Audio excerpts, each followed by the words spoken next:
Baik, sebelum memahami video ini, sebaiknya pelajari dulu video-video tutorial yang telah saya upload di YouTube. Video ini diperuntukkan untuk mereview agar penggunaan aplikasi sudah sesuai dengan prosedur yang telah saya tetapkan di awal. Baik, misalkan sekarang kita ingin memeriksa apakah seluruh dokter itu sudah menjadi user atau belum. Kita bisa login sebagai super admin. Selanjutnya kita cek di data dokter.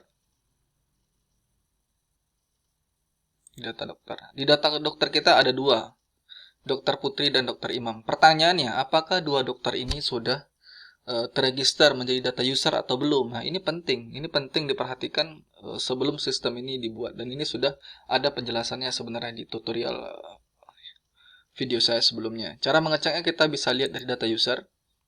Selanjutnya kita bisa melihat seluruh user beserta statusnya. Nah, di sini kan dokter cuma satu nih, cuma Imam. Oleh karena itu kita harus register. Kita harus register dulu dokternya siapa. Di status, kalau seandainya sudah terregister, maka nggak perlu diregister lagi. Tapi jika belum, maka kita register. Tadi yang belum ada Dokter Putri. Masukkan username-nya misalkan Putri. Passwordnya 1. Enter, enter. Oke. Sekarang, Dokter Imam dan Dokter Putri sudah memiliki akses. Dan pastikan lagi-lagi statusnya dokter.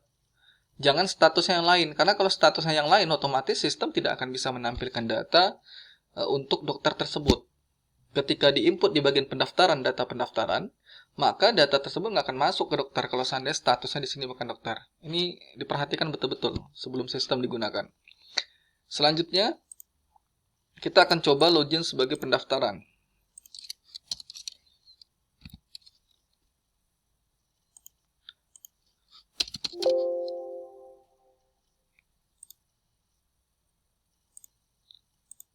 Saya akan input pendaftaran.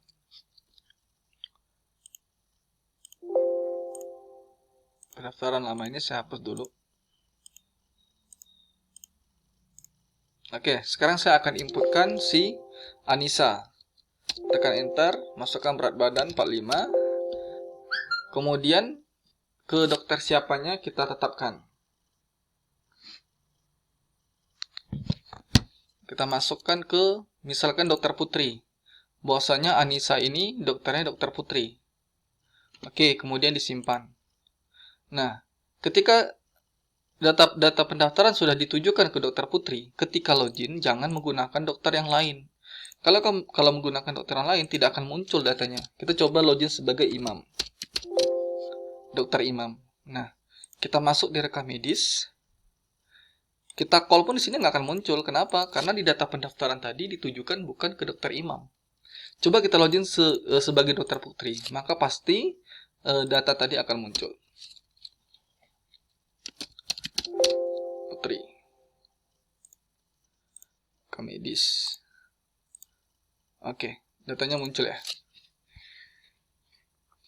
Artinya, ada beberapa catatan yang harus diperhatikan. Yang pertama, ketika di pendaftaran, pastikan betul-betul dokter yang dituju itu sesuai dengan dokter yang sedang bekerja hari itu. Yang kedua, perhatikan di data user. Dokter tersebut statusnya dokter atau status yang lain. Dan cara penginputannya juga perhatikan seperti tadi. Pilih dulu statusnya, kemudian isikan nama dokternya, isikan username, dan isikan password.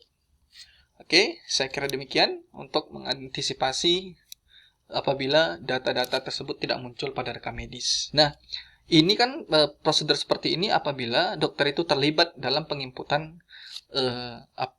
data. Tetapi jika dokter tidak terlibat dalam penginputan data, sebenarnya menurut rekam medis itu tidak digunakan. Kita bisa langsung masuk ke bagian ini, penjualan resep. Nah, ini sama saja menunya seperti penjualan dokter tadi. Ini apabila dokter tidak terlibat dalam penginputan aplikasi. Oke, saya kira demikian. Terima kasih.